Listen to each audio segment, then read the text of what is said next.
नमस्कार, सुस्वागतम, वेलकम, अभिनंदन। आपका स्वागत अभिनंदन करती हूँ आपके, मेरे और माता रानी के इस खूबसूरत से YouTube चैनल पर। कैसा है मेरा ये संसार, दिन दुगनी रात चौगनी तरक्की करें, माता रानी की असीम कृपा पर बनी रहे और माता रानी आपको जीवन का सब सुख दे। देखिए, आज हम बात करेंगे अपने इस कार्यक्रम में हरियाली अमावस्या की। 24 जुलाई गुरुवार के दिन अमावस्या पड़ने जा रही है। वैसे तो अमावस्या कभी भी पड़े, अमावस्या की तिथि हम पितरों को समर्पित करते हैं, लेकिन 24 जुलाई को न केवल अमावस्या है, 24 जुलाई की अमावस्या है और इस दिन गुरुवार भी है। तो हम केले की भी पेड़ की पूजा करेंगे और पितरों को भी मनाएंगे। और सावन का पावन महीना चल रहा है तो महादेव की भी पूजा करेंगे। रूठे हुए पितरों को मनाने का दिन हरियाली अमावस्या। सनातन धर्म में हरियाली अमावस्या का खास महत्व है। मतलब जब अमावस्या तो हर महीने आती है ना, लेकिन जब ये सावन में होती है तो इसे हरियाली अमावस्या कहते हैं, क्योंकि चारों तरफ हरियाली ही हरियाली होती है।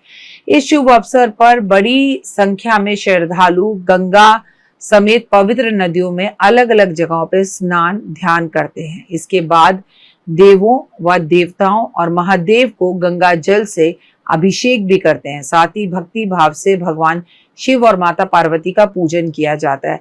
हरियाली अमावस्या के दिन पितरों का तर्पण पिंडदान किया जाता है। गरुड़ पुराण में वर्णित है कि अमावस्या की तिथि पर पितरों का तर्पण करने से पूर्वजों को मोक्ष की प्राप्ति होती है। वही व्यक्ति को पितरों का आशीर्वाद भी प्राप्त होता है। उनकी कृपा सदैव साधकों और पे बनी रहती है। सुख समृद्धि और सौभाग्य की अपार वृद्धि होती है। हरियाली अमावस्या का शुभ मुहूर्त।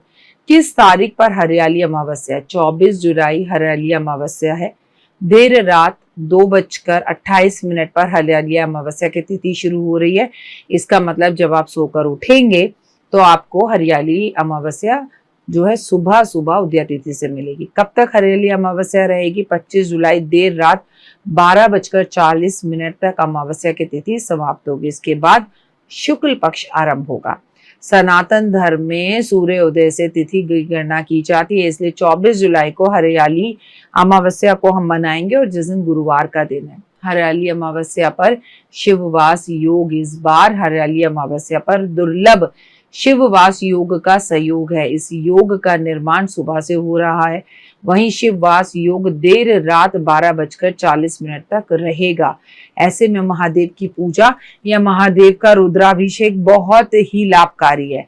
इस दौरान भगवान शिव कैलाश पर जगत जननी देवी माँ गौरी के साथ रहेंगे। इस समय में भगवान शिव और माँ पार्वती की पूजा करने से सुख सौभाग्य की वृद्धि होगी। साथ में सभी प्रकार के संकटों से भी हमें मुक्ति मिलेगी। शुभ योग। हरियाली अमावस्या में कई मंगलकारी शुभ योग बन रहे हैं। रवि पुष्य योग शाम 4 बजे से 4:50 तक आपको जो है 25 जुलाई सुबह 5 बजे से 29 मिनट तक सर्व सिद्धि योग मिलेगा। सुबह 4 बजे से 4:40 तक तो आपको जो योग मिल रहा है वो बेहद ही खास है, उसे समझना होगा, और वो रवि पुष्य योग है। ठीक है, तो ये अपने आप में बहुत खास बात है कि उस दिन रवि पुष्य योग मिल रहा है सुबह 4:40 तक, 4 बजे से 40 मिनट तक। उसके बाद आगे हम बढ़े तो हमें सुबह 5:40 से सर्व सिद्धि योग मिल रहा है। शिव योग दिन भर ही रहेगा। हर्षण योग सुबह 9:51 से लेकर मिल रहा है और अमृत सिद्ध योग हमें 4:40 से लेकर शाम 5 बजे तक ये योग हमें मिलेगा। पूर्णवसु नक्षत्र है शाम को 4 बजे से लेकर 40 मिनट तक, और उसके बाद पुष्य नक्षत्र का सहयोग बन रहा है। कहते हैं देवाधिदेव महादेव की पूजा साधना करने से आपको सभी सुखों की प्राप्ति होगी, और ऐसा भी कहा जाता है कि इस दिन भगवान की पूजा आराधना करने के साथ साथ बेहद ज्यादा जरूरी है कि इस दिन हम महादेव की पूजा भी करें, क्योंकि सावन का पावन महीना चल रहा है तो इस टाइम पे भगवान की पूजा जरूर करें। हरियाली अमावस्या पर कैसे करें पूजा? हरियाली अमावस्या के दिन आपको नदी में स्नान करने का महत्व बहुत अधिक होता है। आप अपने घर में पानी में गंगा जल मिलाकर स्नान जरूर करें। सुबह सवेरे जल्दी उठें, सूरज को जल जरूर दें। स्नान आदि करने के बाद घर में दीप जलाएं, सूर्य को अर्घ दें, ऐसा माना जाता है। हरी चूड़ियां, सिंदूर, बिंदी और बांटने से जीवन साथी की उम्र लंबी होती है और घर में खुशियां आती है। इस दिन आप ये सारा सामान पीपल के पेड़ पर भी अर्पण जरूर करें। हरियाली अमावस्या के दिन आपको भक्त को पीपल पर तुलसी के पेड़ की पूजा जरूर करनी चाहिए और उसकी परिक्रमा भी करना चाहिए। इस दिन मालपुए का प्रसाद गणपति को अर्पण कर कर उसे जरूरतमंद लोगों में बांटना चाहिए। हरियाली अमावस्या वाले दिन स्वास्थ्य समस्याएं अगर कोई भी हो रही है तो खीर बनाकर शिव जी को अर्पित करें और कुछ अंश पितरों के नाम से निकाल दें।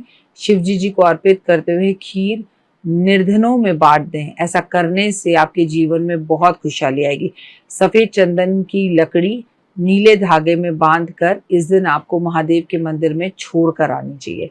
पारिवारिक समस्याओं को अगर आप गुजर रहे हैं, बहुत लड़ाई झगड़े घर में हो रहे हैं, तो आपको नारंगी रंग का वस्त्र धारण करना चाहिए और भगवान शिव और माता पार्वती की एक साथ पूजा करनी चाहिए और ओम गौरी शंकराय नमः का जाप एक माला जरूर करना चाहिए।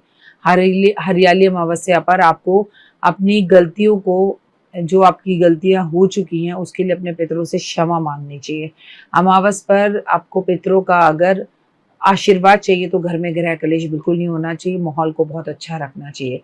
लड़ाई झगड़े वाद विवाद से बचने के लिए इस दिन आपको कड़े वचन बोलने से बचना चाहिए, नॉनवेज खाने से बचना चाहिए, शेव कराने से बचना चाहिए, नाखून काटने से बचना चाहिए और सिगरेट शराब से बचना चाहिए। अमावस्या के दिन इंसान को शमशान घाट या कब्रिस्तान के आसपास से नहीं गुजरना चाहिए जब तक बहुत ज्यादा मजबूरी ना हो। इस समय पे बुरी आत्माएं सक्रिय होती हैं और मानव का जो मन है वो बुरी आत्माओं की तरफ जल्दी आकर्षित हो जाता है। बुरी आत्माएं आपकी ओर आकर्षित जल्दी हो जाती है। और अमावस पे लोग वैसे भी नेगेटिव फील करते हैं क्योंकि आसमान में चंद्रमा हमें दिखाई नहीं देता। और आपको अपने मन को सही करने के लिए इस दिन कोशिश करनी चाहिए कि काले नीले रंग के कपड़े आप ना पहने और इस दिन आप केले के पेड़ की पूजा जरूर करें। इस दिन अगर संभव हो सके तो पीपल का एक पेड़ भी जरूर लगाएं। हरियाली अमावस्या वाले दिन पितरों को प्रसन्न करने के लिए एक तांबे के लोटे में जल भरकर उसमें गंगा जल, कच्चा दूध, तिल, जौ, दूध, शहद, फूल डालकर इस दिन आपको पितरों को तर्पण देना चाहिए। पीपल के पेड़ पर अर्पण करना चाहिए।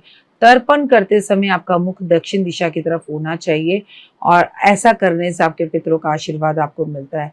अमावस वाले दिन आपको तिल का दान जरूर करना चाहिए, सरसों के तेल का दान करना चाहिए, छाया पात्र का दान करना चाहिए। इसके अलावा अमावस वाले दिन दान पुण्य करने के साथ साथ पितरों का पिंड दान तर्पण जब आप करते हैं तो उनकी मनपसंद खाने की चीजों का भंडारा या लोगों के बीच में उसका वितरण करना चाहिए। आज कम से कम जिनका विवाह नहीं हो रहा वो एक केला और केली का पेड़ मंदिर में आज दान जरूर करें, इससे बहुत फायदा होगा। और 24 जुलाई बेहद खास दिन है, तो इस दिन आपको करना क्या है, बहुत ज़्यादा ज़रूरी है कि आप इस दिन जो है अपने पितरों का आशीर्वाद प्राप्त करने के लिए उनकी जो घर में तस्वीरें हैं उस पर सफ़ेद पुष्प अर्पण ज़रूर करें। किसी ब्राह्मण और ब्राह्मणी को घर बुलाकर भोजन करा सकते हैं तो ज़रूर करें। चैनल को लाइक, सब्सक्राइब, शेयर ज़रूर करें। अपना प्यार सदैव बनाए रखें। कोई गलती हो तो माफ़ करें और दुआओं में याद रखें और आपके पितरों का आशीर्वाद सदैव आप पर बना रहे और आप फुल ऑफ एनर्जी के साथ अपनी जिंदगी को बिताएं। भगवान की असीम कृपा आप पर बनी रहे। ओए हुए, जय माता दी।